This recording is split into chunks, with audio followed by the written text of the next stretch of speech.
was pretty dead set in working in the space and space exploration era, probably once I was about 1 or 2.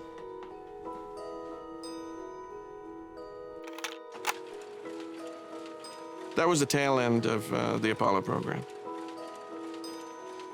So that's when, the first Star Wars movies came out. That's when Battlestar Galactica came out.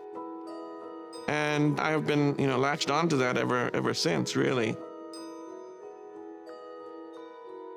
Our lab is called Space and Terrestrial Robotics Exploration Laboratory, or SpaceTREx. And our efforts are to work on robotics for space and off-world environment, particularly focused on science exploration. And in addition, taking some of those same advancements and being able to then apply this towards challenges here on Earth. Do you guys have it go through a recalibration step? Autonomous robotics has been a key theme in developing robotic systems for space. These systems can communicate with each other, they can network, they can sort of reorganize in ways that we can't quite even imagine right now. Another more interesting area, of course, is our robots playing a key part in developing a lunar base or preparing a base. What we envision in the next 20 to 50 years or so is that we'll be going through many phases in settling the moon and setting up permanent bases there. And these early stages, we'll be setting up semi-permanent structures. So I can imagine a lunar base that is constructed entirely by a team of robots that, makes it a lot easier to live and survive in otherwise a hardy environment at the lunar surface. And they're exploring. They're exploring at a different level now compared to the Apollo astronauts, looking deep at what are resources available in their neighborhoods, looking to see if this resource is enough to, mine at large scale.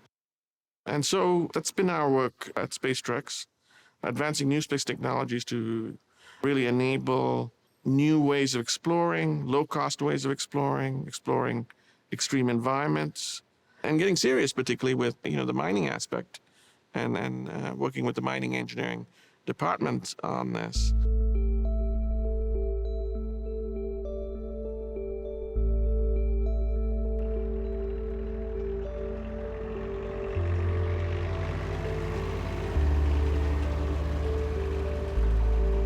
Hi guys, welcome to the SX mine.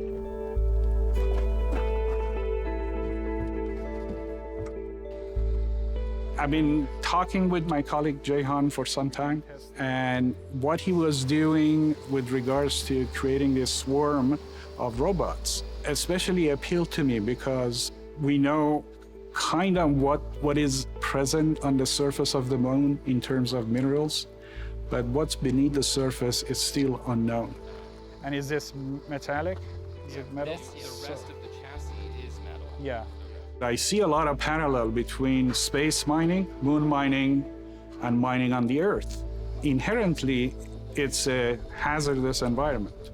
It's a lot safer to send robots than people. And this is something that we strive to do on the Earth as well. So here at UA, we have a student-run mine. It used to be an operating mine, and it was donated to the university in 1950s. It provides the opportunity to test a wide range of instruments and equipment in an environment that can easily resemble the surface of the moon or other planets. We have many underground openings that we can test the rover. It's hard to send a signal through rocks or send a signal around a corner. So these rovers need to be able to make some decisions on their own, or if for whatever reason it gets stuck, then it should be able to free itself. Where my contribution is going to come in is on two fronts. One, to sense what's beneath the surface of the moon, and two, how to break the rock. We're going to use an instrument called ground penetrating radar. So we will mount the antennas for this instrument on the rovers, and we will collect data. By thinking in the context of the moon, what's beneath the surface. Drilling uses a lot of water, so we want to be able to develop a new technology that drills without water. So I'm very hopeful and very excited that we can take this technology and mount it on one of these robots or robotic arms, and hopefully one day try it on the surface of the moon without using any water. I am certain we're going to develop technologies that it's going to benefit the society and human beings here on Earth.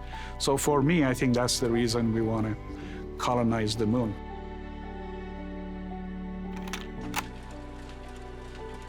By being able to build these bases off-world, we can utilize resources off there.